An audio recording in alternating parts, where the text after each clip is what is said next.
Hi everyone, Heather here. Today, let's talk about a bit of a sensitive topic, and it's loneliness and how loneliness really does creep in as we age. Now, we may not all have the same kind of loneliness. For me, I just recently lost my brother. Both of my parents are gone. My 4 kids, although they're great kids, they don't come home on Christmas Day anymore. And a lot of my friends, the friends that I had for a long time, they seem to have moved away, or, we're just not together as much anymore. And it really does make me feel a bit lonely. Now, just before I get into this message, even though it was asked by a lot of you in the comments, please do something on loneliness, I almost didn't do it. And I'll tell you why. It's because of the title. And what I really want you all to be so careful. If you get friend requests or, I know you're lonely, I'll be your friend, or anything like that, please do not engage, all right? Will you please not do that? Now, I feel a little better that I've done that, and so let's get on with the message. First, let's talk about the friends. All right, remember when we were in our 30s, like we had so many friends, and then maybe in the 40s, it drifted into maybe a handful of good friends. But now, a lot of our friends, they've moved away. They want to be closer to their grandchildren. Or I also find that some of my friends, they age differently than I do. They want to be in bed by 10 o'clock at night, and that's okay. But how do you deal with that? And I think that the way that you deal with that is you just keep in touch. You can still phone them and have a wonderful conversation. And for the people who live close by, who don't want to stay up all night, well, why not see them for a luncheon, or maybe go out to an early kind of dinner? The other thing is, a lot of you ask me, so how do I make friends? And you know what? Go for a walk. Go for a walk around your neighborhood, especially, on a nice day when you can actually chat about the weather to somebody. Maybe they're working on their garden and you might say, oh, what kind of flowers are those?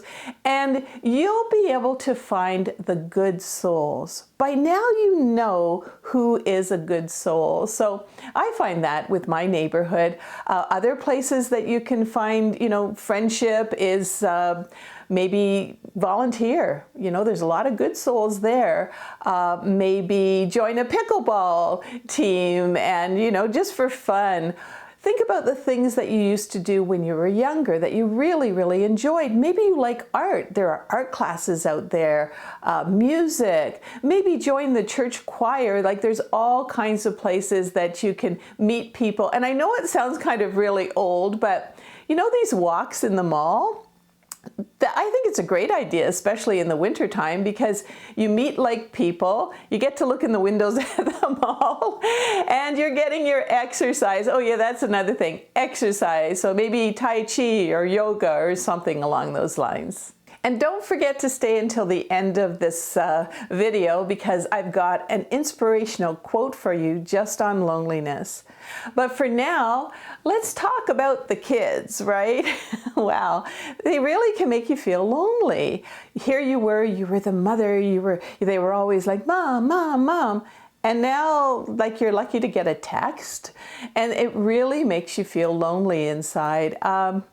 Christmas Day for us, they just don't come home on Christmas Day. Like, what was the point of all those turkey dinners, having everybody over? I thought it was going to be a tradition forever, but I think the most important thing is to realize that a lot of your kids, they have spouses. They have spouses with parents.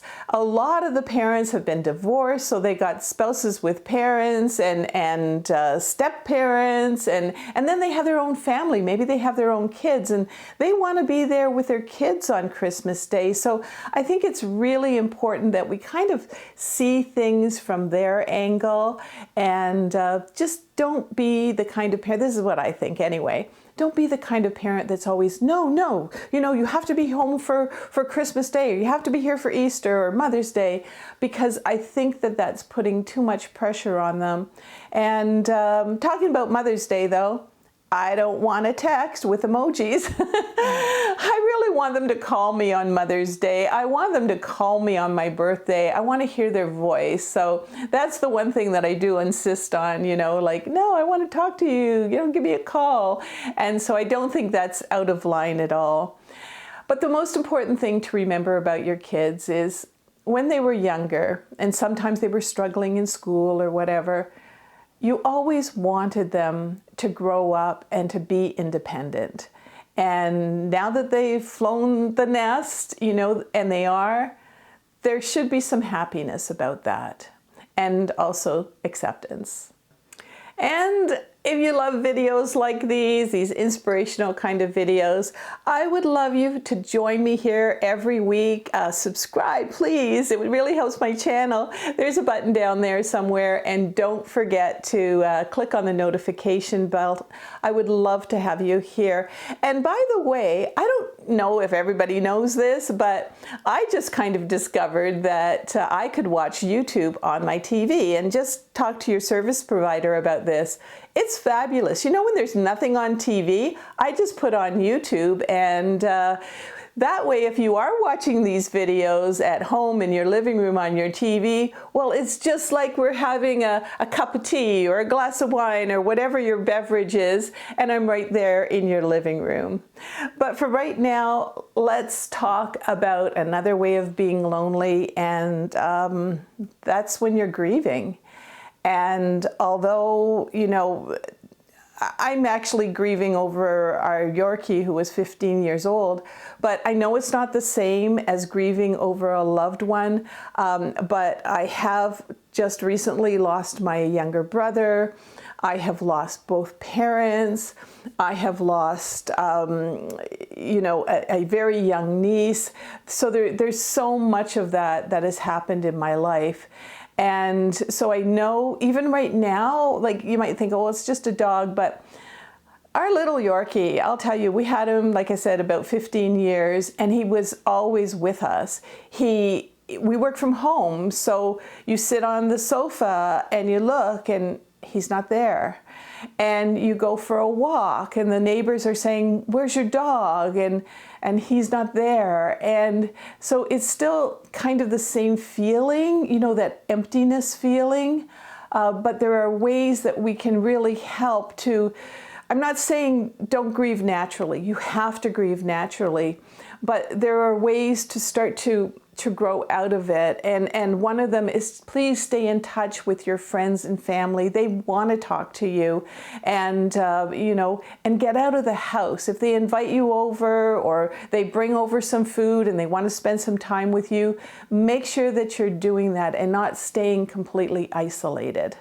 Now, maybe you're not grieving at all. Maybe you're lonely because you just became retired, or maybe you've just recently been divorced, or the last kid in your house just went off to college or has flown the nest, and you're just feeling the emptiness, right? It's so quiet. And even when you put on the TV, it's not the right kind of feeling. It's just noise. Sometimes it can make you even anxious. And so what we need to do is, I think it's a good idea anyway, to get a day timer, one of those paper day timers, and write down what you need to do every day so that you start on a bit of a schedule, especially if you're recently retired, because that way you could say, okay, Mondays, I got to clean the house, or Tuesdays, I've got to do the laundry, Wednesdays, I'm doing errands, Thursdays, let's see if I can meet somebody up for a lunch or a coffee somewhere. You know, just make sure that there are things that you're doing every single day of the week. I mean, maybe Sunday you want to have a self-care day where you're just sort of pampering yourself, doing your nails and, you know, reading a book. And maybe every day, have one of those gratitude journals. My gratitude journal is just a pad of paper, and every night I put in something that I'm grateful for. That just makes the day feel better, a little less lonely, and I can always find something. So those are some ideas, or maybe start a garden.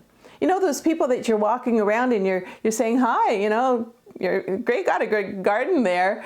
Maybe those are the people that you can talk to and start to organize something that will take up a lot of your time and give you a little bit of a sense of purpose. And talking about a sense of purpose, I think this really perfectly sets me up for the quote. And I'm not finished with my video yet, but let me just read this quote to you. We can all fight against loneliness by engaging in random acts of kindness. And that's written by Gail Honeyman. And I think that's so important, you know, like as we're moving on in our day, let's share a smile with somebody. You know, the cashier might have had a really rough day. You never know what somebody's going through, you know, whether a cashier or a server in a restaurant. So, you know, just be kind. And sometimes even with a tip, you know, you might, if it was really, really good service. I know this just happened to me actually the other day where I was, you know, I could have given a little less of a tip, but I gave her a little more because she really, really tried hard. And at the end of the day, it was like $2 more. I mean, it wasn't even a big bill. But also she gave me one of those surveys. And she said, would you please fill out the survey if you liked my service, because we're up for me getting baseball tickets. And I thought to myself, wow, like it's so important for her to have baseball tickets. And what an act of kindness it would be.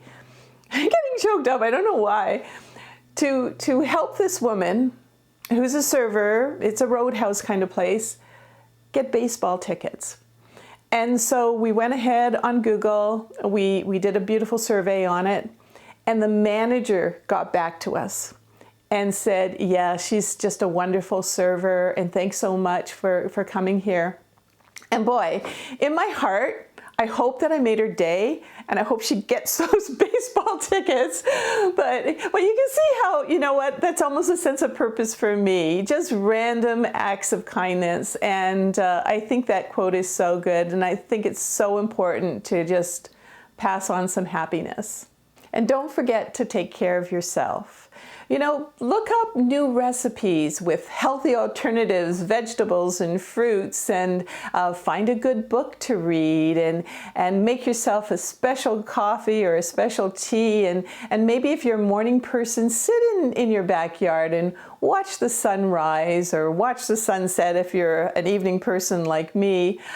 Maybe get a smartwatch, you know, and try to do those 5,000 to 10,000 steps a day. And I'm just looking out the window here. It's pouring rain, but you know, when I'm finished this video, I'm getting my umbrella and I'm going for a walk, because, you know, even in the rain, it's good, and it makes me feel good. It gets those endorphins kind of going. So, and at this point, I just want to say thank you. Thank you so much for being here. You know, we're really growing a community here and helping each other. And don't forget to put in the comments some of the topics that are important to you as you're on your aging journey, because like this one, I'm going to try to get to them all. And I want to be here for a long time. And I hope that you can join me here every single week and feel a little bit inspired and a little bit more empowered. Take care. See you next week.